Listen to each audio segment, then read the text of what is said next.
Hey there, Coastal Bend. Meteorologist Carly Smith here. We are going to get started with this weather impact alert live video update.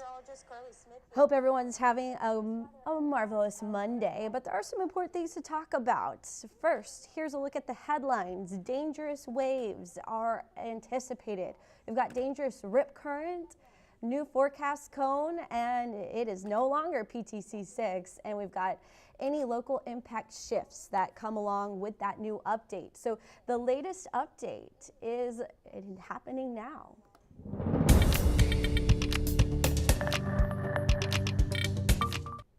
Hello there, everyone. I'm meteorologist Carly Smith. We've got your latest update on now Tropical Storm Francine that is in the Gulf of Mexico and any impacts here locally. So here's the latest forecast cone. We're going to get started right away with that. Well, maybe. And then we'll go back to the marine update and the currents and all of that. But here's the latest look at the satellite radar imagery. Well, satellite currently, you can see Tropical Storm Francine starting to look a little bit more organized, a lot more convection centered around the storm instead of lots of little individualized cells. It's getting a little bit more organization going. It is currently 245 miles southeast of the mouth of the Rio Grande. So that's southeast of the valley, essentially. This is the latest update. As of 10 a.m., we've got tropical storm force winds still 50 miles per hour, gusts up to 65 miles per hour. So you'll see it is expected to turn. That has to do with how the high pressure forms, develops and strengthens over Florida. We'll talk about that coming up. But Category 1 storm, as it is nearing the coastal bend, but after it makes that turn. So 75 mile per hour winds not too far offshore from Corpus Christi. Taking a look at how far away that would be, it's just a little too close for comfort, you know, and we want you to be alert. So this is anywhere between 118 miles all the way to 250 miles from the coast of Corpus Christi when it is anticipated to become a Category 1 hurricane. Again, this is Tropical Storm Francine. Not a direct impact expected to the coastal bend, but we are going to see coastal locations seeing impacts from this storm as it approaches and then starts to turn a bit more to the right. So just for some perspective, here's a look at the last 4 forecast cones. And so the latest one so we have this, I need to update this graphic a little bit, but right here is the first forecast cone that was ever issued. Then this one, it shifted a little bit east. This morning, it shifted a lot east. And then the latest update is not far off, but a little bit more east than the previous cone. So far we have been in an eastward trend where that high pressure is a little stronger, taking it a little bit more toward, or more confidence in a forecast toward Louisiana versus the Texas coast, especially even over the last 24 hours, less than 24 hours now. So here's a look at your tropical weather impacts really now through Wednesday for dangerous surf, but Tuesday more so the tropical downpours. And so you just need to stay alert, right? Keep an eye on the forecast, be attentive. But again, we're not anticipating any big major impacts, but it is going to be coastal flooding and dangerous surf, dangerous rip currents. Rip currents are the #2 killer when it comes to tropical systems over the last 10 years. That's a before storm surge. So inland flooding, #1, rip currents, #2. Keep that in mind.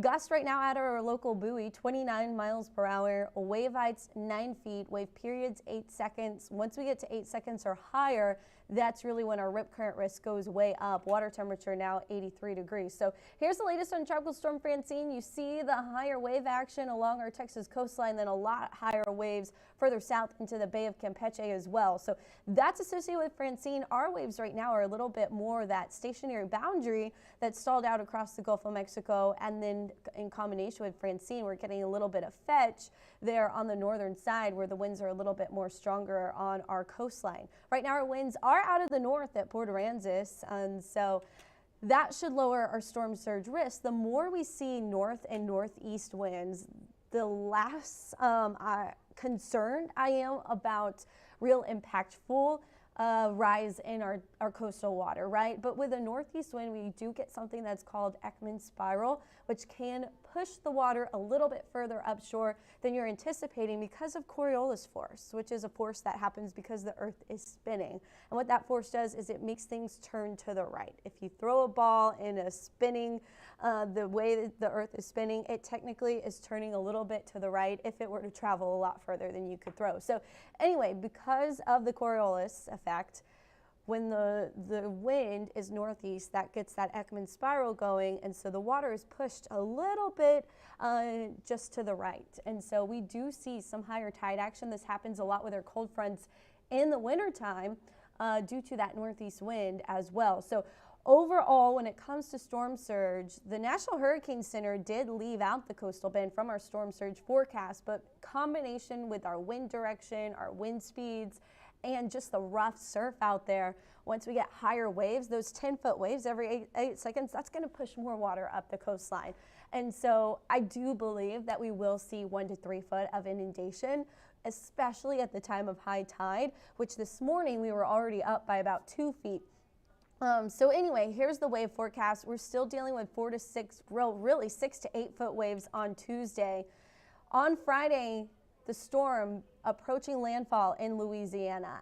As it approaches landfall, we're going to start to see our wave action calming down. We'll still see northerly winds, so we could see a little bit of a push from that Ekman spiral that I mentioned, and then conditions turn much, much lighter by Tuesday. We'll be in recovery mode. Well, not really recovery mode, but you'll barely notice anything on Tuesday or Thursday. So by Thursday, we are in the clear, but still attentive between now and Wednesday. Yeah, that's our wave height forecast. Here's the latest look at North Beach. You can see where this morning North Beach was at high tide just before 6 o'clock this morning. Tomorrow morning it's going to be 6:25. You can see where the water made it up on the beach, nearing some of those hotels and businesses right along the beach early on this morning. I anticipate it to be a little bit higher tomorrow. So the current level, or the level at the time of that coastal flooding, was 1.68. I do anticipate us to get over 2 foot of inundation tomorrow. For perspective, during Alberto, we are closer to 4 feet, but I think we'll be somewhere between 2 and 3 feet on North Beach tomorrow morning. High tide is at 6:25, so some minor coastal flooding is possible. I don't think it will be as bad as Alberto, but that's something to keep in mind. We do have a coastal flood advisory that is in place through at least Tuesday evening at this point. Packery Channel tide did get up to around 2.28 feet this morning. The next high tide tomorrow morning, I need to double check that. Yeah, 7:03, that sounds right. So the next high tide, this is Packery Channel and the canals. So this is closer to the bridge, JFK Causeway is where this marker is. 7:03 a.m., we could be dealing with some higher tides through the canals and into Packery Channel. North Beach, 6:25 a.m. tomorrow.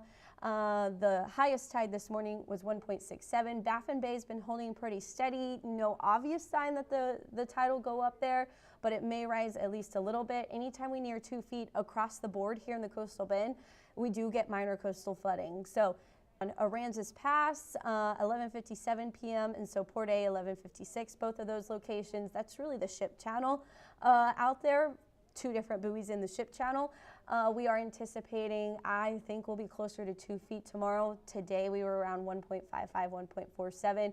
And so that was this morning. Overnight, so 11:57, that's when we have high tide on our Gulf facing beaches, will be this evening approaching midnight. And so really any time between about 6 p.m. and midnight, that tide's going to be going up. And so you don't want to be caught out on the beach as that happens. Right now, coastal flood advisory, that's through 7 p.m. Small craft advisory through 7 p.m. Tuesday, that's through Tuesday. Tropical storm watch out in our far Gulf waterways. So this is 20 nautical miles to 70 nautical miles offshore.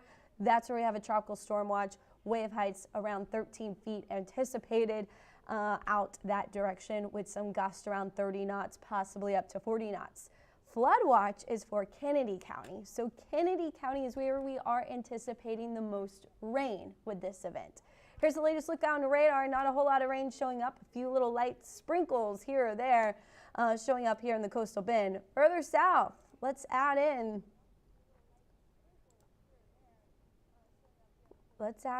Okay, this is not the latest, or is this the latest? Yeah, it might be. Tropical track. Okay, so it's the basin overview, so that should include, let's make sure that we have it for Francine. So yeah, here's Francine's path. Here's where a lot of the rain is. Brownsville getting dumped with some of that high-end rain, marine warning, so forth. Kind of rain taking a break, but that's why southern Kennedy County is going to be kind of the cutoff. So once the storm moves north and then turns, it's going to be Kennedy County will have some action that looks similar to this tomorrow morning, overnight tonight and into early tomorrow morning. And then once it continues to move more to the northeast, we're going to lose our rain along our coastline. And so we're not anticipating much rainfall here in the coastal bend, but coastal locations should be prepared for the chance of a heavy downpour or even some steady light rain like we're kind of seeing through Mexico right now as we speak. So tracking the tropics. Again, here's the latest. Tropical Storm Francine, 50-mile-per-hour winds, gusts 65 miles per hour. It is moving north-northwest at 5 miles per hour. The update is Monday at 10 a.m. That was the last update issued by the National Hurricane Center. We'll get a new update coming up so we get 1 will be any update on potential development. We've already developed.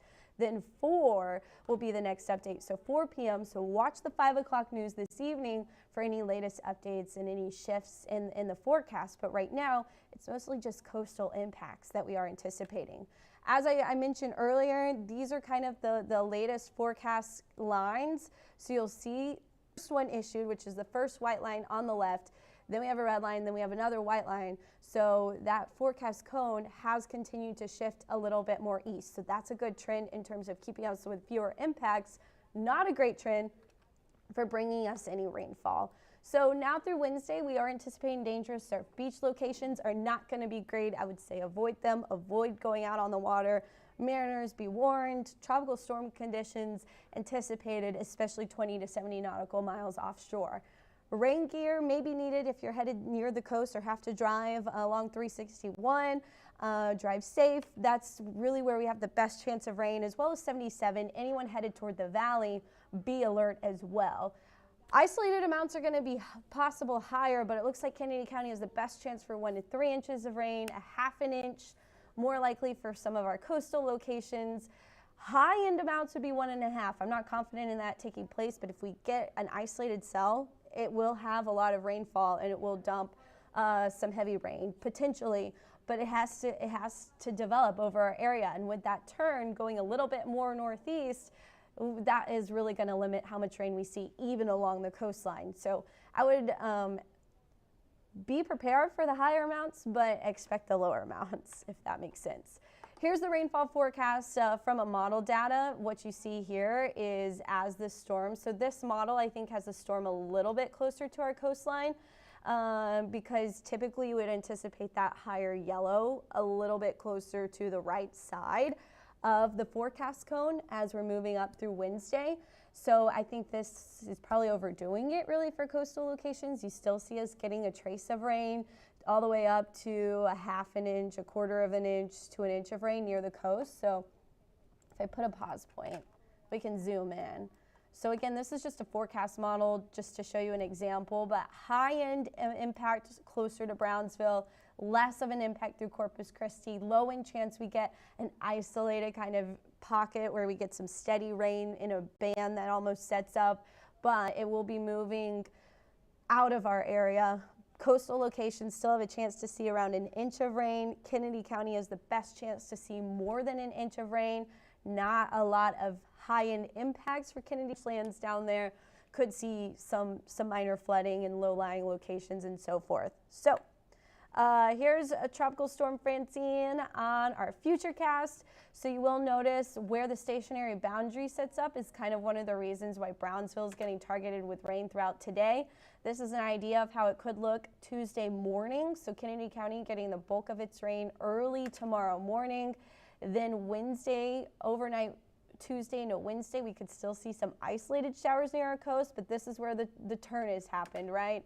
And so that's going to take all the rain away from us. The target, the landfall, possibly Category 1 hurricane at landfall along the Louisiana coastline. The exact location there could vary 150 miles one way or another at this point, but that's something to keep in mind. So then it's going to lift north. We're going to see barely any rain. We're watching a system actually in the Pacific that could, it's going to weaken pretty fast, but that could help bring us a little bit of moisture, but right now I'm not very confident in that. But yeah, a little bit of rain with the high pressure shifting around, giving us maybe some sea breeze showers into Saturday.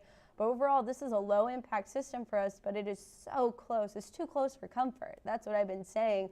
So it's worth keeping an eye on. You know, anytime these things shift, it changes the impact dramatically. Of course, right now, the bigger impact's in the Gulf of Mexico until it does approach the coastline of Louisiana. Here's our wind update. For now, I don't like where that potential tropical cyclone name got placed. There we go.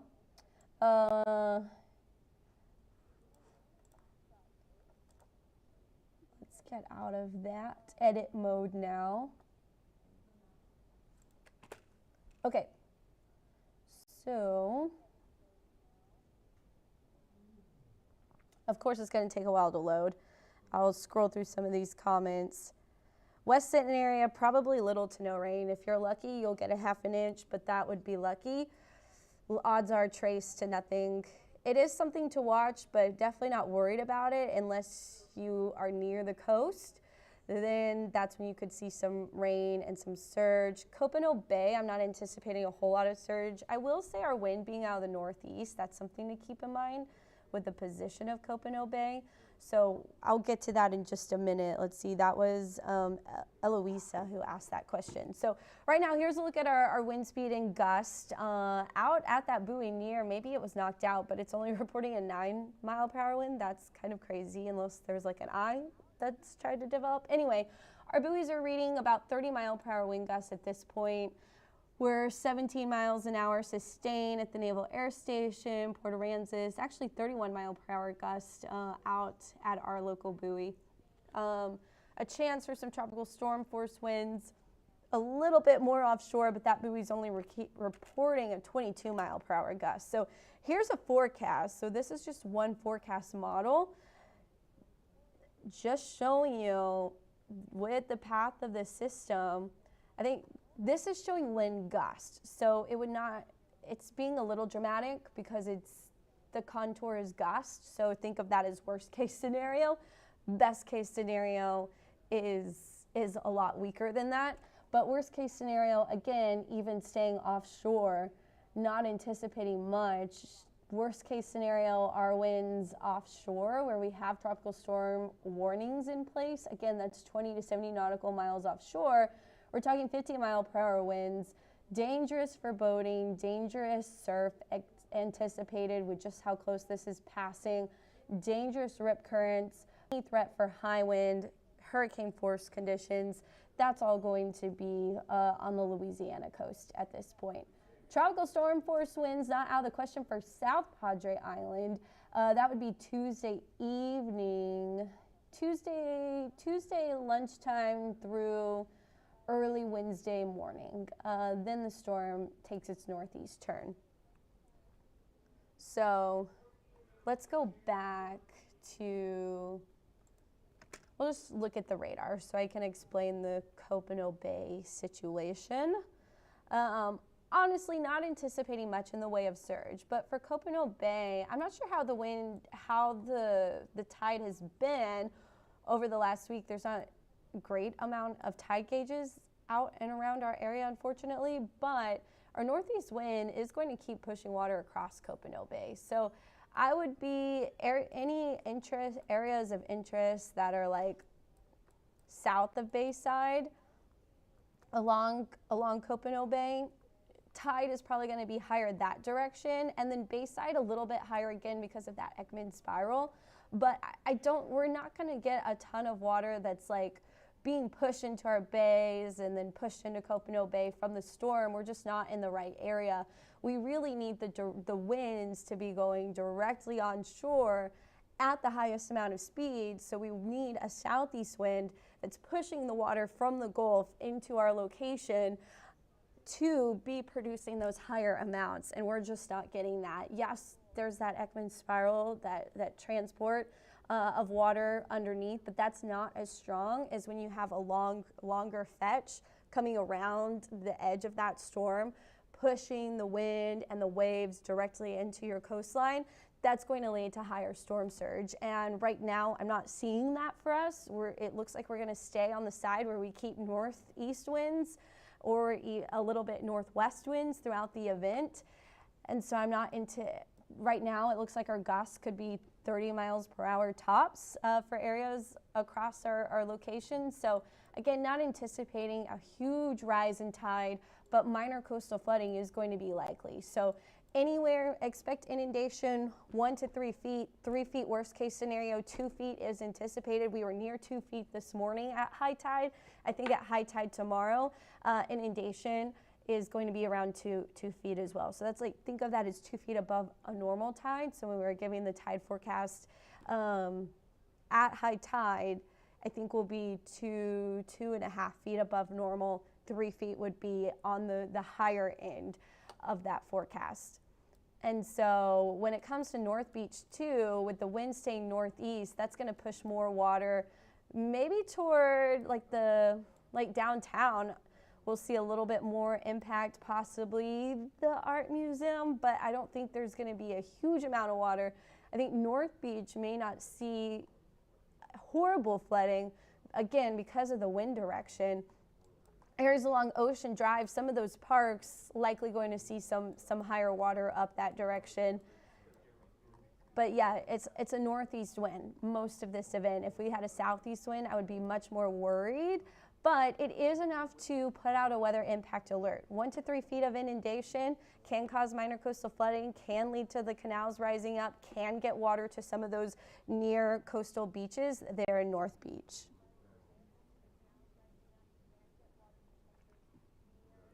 Honestly, Ronnie, we're barely going to get any rain or thunderstorms unless you live right on the island or Kennedy County.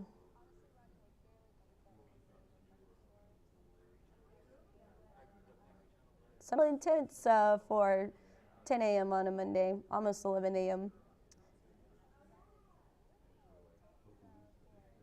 Decent surge currently in Flower Bluff. I do think so. A lot of the tides are later on this evening and into tomorrow morning. So I would anticipate at least a half a foot more than what you're seeing right now, if not a whole foot more of inundation, which I think would be right now, we're closer to 2 feet above normal, or 2 feet of inundation. 3 feet of inundation is going to be possible. Rain for Corpus, not a ton of rain, but there is a chance for rain. So yes, that is, this is the rainfall forecast. I think it might be overdoing it a little bit, honestly, for coastal locations, but it's close enough where it is worth putting out an alert for 1/2 an inch to 1.5 inches, 1 to 3 inches of rainfall. Tide levels are expected to run high. A tiny bit of rain for Portland Krista, but not anticipating much. Closer to the coast is going to see more rain than farther from the coast. So here's the latest levels at North Beach. You can see a lot of the beach is wet. A lot of the tide not making it. I would say like higher waves, kind of leading toward some of that water. But again, high tide was earlier this morning. It's going to be back at 6:25. So tomorrow morning is likely when we'll see the worst levels through Packery Channel, through Flower Bluff, and through North Beach tomorrow morning. So I have gone through everything that I wanted to go through for coastal flooding and dangerous surf conditions and marine conditions, anything in the water on the coastline that is dangerous between now and Wednesday. Tuesday, tropical downpours are possible, but when we look at Futurecast, it's really concentrated right along the coast in Kennedy County, unfortunately, not for everyone. So you'll see that here, not a whole lot of activity today as we head into tomorrow. This evening, overnight tonight and into Tuesday morning, that's when Kennedy County could have some flooding. I would definitely not go to pins at any beach through this event. The heavy rainfall, especially through Kennedy County, is going to be on top of any rise in the tide. So water is going to be up to the dunes. Beaches will be wet and soaked.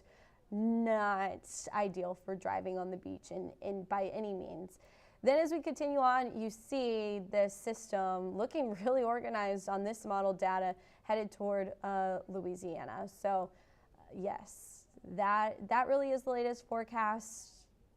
Inundation 1 to 3 feet between now and Wednesday. The good news is we've got the northeast winds instead of the southeast winds. If we had southeast winds, I would be much more concerned for coastal flooding, major coastal flooding. Right now, it's still mostly minor, but anywhere right near the coast, 1 to 3 feet, again, of inundation. So coastal flooding, the biggest impact, dangerous surf, dangerous rip currents, the biggest impact. As far as rain goes, minimal impacts, except potentially for Kennedy County and areas right along the coast. So Padre Island and Mustang Island, both seeing the impact for higher rainfall totals and coastal flooding on top of that. So that's all I have for this update. We'll talk more throughout the day, of course. Make sure you follow along for our biggest updates. But right now, a lot of the action staying in the Gulf of Mexico. So that's going to do it for this live update. Don't forget to download information, KIIITV.com/app.